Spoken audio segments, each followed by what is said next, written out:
time. My dreamy friend, it's coffee time. Let's listen to some jazz and rhyme. So good morning once again, Europe. We will talk about the events of yesterday here in the press center in Vienna, and of course we will speak about the day to come. I will do that with Katja, who has been on this daily coffee show before, team member from ESC Daily. Good morning, Katja. Good morning, guys. And we will talk with Daniel Gould, professional gambler, bettor for SofaBet. Good morning. Good morning, Daniel. How do you drink your coffee? It's always black with no sugar. And do you need it to keep up? Because you are so focused on each rehearsal and each run through, like almost with your nose on the screen. Yes, I do. I have to. I'm looking at the betting markets constantly and at the screen. And sometimes I have to try and get in quickly if I think a rehearsal's going badly and there's a price to be taken and someone else might be taking it. I have to get in first. So that's why my nose is pressed to the screen. So do you have a golden tip for our readers for semi-final one after all the rehearsals we have seen yesterday? Semi-final one is tricky. I have only 6 songs that I think are qualifying, and I would be shocked if they don't qualify. Usually I have 7 or 8, and I wouldn't actually rule out anybody because I only have 6 definites. So and because just a random 10 or 12 could actually see any song over the line, just as San Marino just managed to get over the line and qualify last year. That could happen to any entry in semi-final one this year. Yeah. Katja, do you think together we can come up with the 6 certain qualifiers Daniel is having? We can try. I tried yesterday evening as well, so I guess let's Russia, see what we can do. Estonia. Russia. You correct us when we have a country wrong. So Russia, Estonia, Yeah, Georgia. Yes, I agree. Romania, Greece. Oh, Romania. Yes. Romania? So, I have Romania in, yes. Here we go. We already Here started we go. disagreeing. Yeah. I don't think Romania. I think, but because of the draw, that's an interesting theory you had.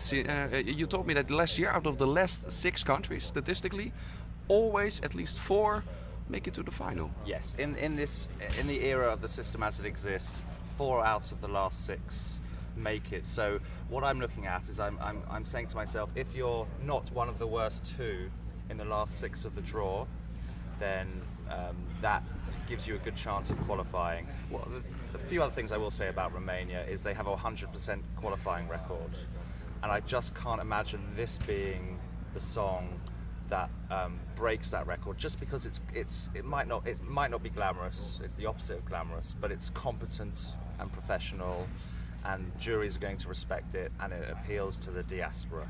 Yeah, and it might not finish in the top 5, but it will finish in the top 10 at least. That's my theory. That's actually I think it will do pretty well in this semi-final. So that's why I have it in my top 6. What was the 6th country, or do you want to take a guess, Katja? We had Russia, Estonia, Romania, Georgia, Greece. Trickier for you. I'm thinking about Greece. I mentioned Greece. Oh, sorry. Excuse It's me. still early, no problem. Yeah, okay. This is the more surprising one. Serbia, which I already said last time. I still think. Yeah, for you, Serbia is a certain qualifier you told last time. Yes. Is it Serbia? It's not Serbia. My 6th one is Armenia, and again, not because of song necessarily. We're looking at a very friendly semi-final for Armenia. We're not just looking at televote allies. We're looking at jury and political allies. I like to joke that it's a song about the genocide. It has a political message, and the Orthodox Christian. They deny it constantly, by the way. Yes, ironically, given, Yes. given the original name of the song. But the Orthodox Christian club is in this semi-final.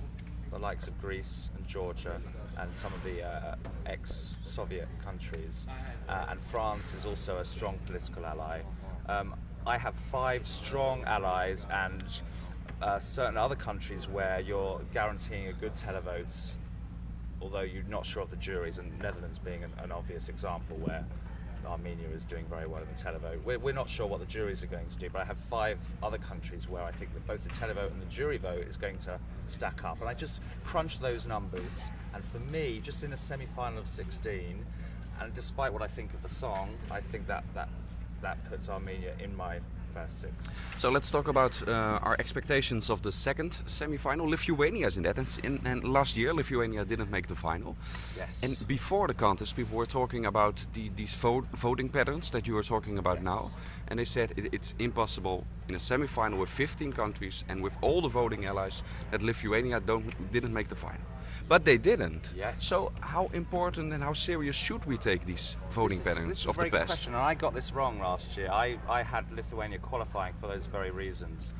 Someone I know gave a very good explanation. He said some countries have brothers as friends, like Russia, they have brothers, and some countries have cousins as friends. And it means if you send something that isn't appealing, the cousins may not vote for it, whereas the brothers will always vote for it. And I think that was the problem with Lithuania last year.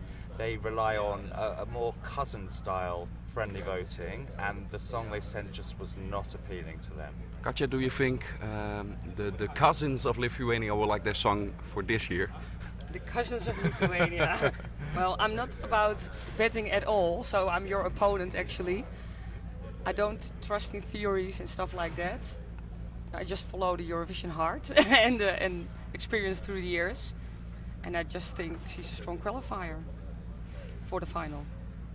The I next should On say the base of what I saw. I think it's a strong qualifier as well on the basis of actually what I saw as well as, or I think there were quite a few friends, but I think it's strong enough on its own and it's distinct enough, and the rest of the first half of the semi-final it's just a bit sad and miserable, and it's just like a ray of sunshine, literally in the backdrop. It's a ray of sunshine given what comes after it until we get to Israel.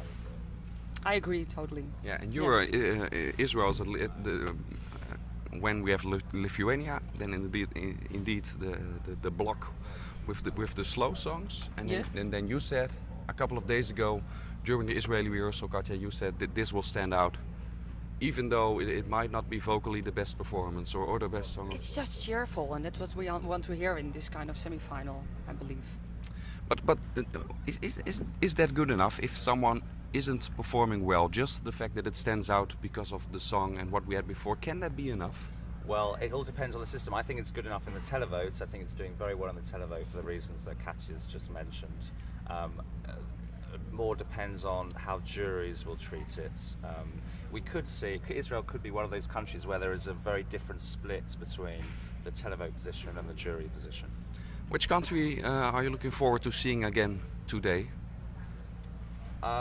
There are lots of them in this semi-final I'm intrigued by, and not necessarily for all the right reasons. I think Iceland had a very poor rehearsal first up, and I'd really want to see if there's improvements. But it was especially vocally poor, and we had some doubts if that's not something you can improve. Like all the run-throughs were really poor. Say it louder. What did you say? Really poor. Yeah, I thought you said boring, because I think it's very boring. Well, the one thing they were missing, Hera Bjork is one of the backing vocalists, and she was ill, so she wasn't present at the first rehearsal. I wonder if her presence, obviously one backing vocalist, you could argue, may not make so much difference, but if her presence just bolsters a sense of confidence, because actually there was just no confidence on stage for that first rehearsal. So I'm just wondering if even her being there kind of creates a greater confidence in the performance.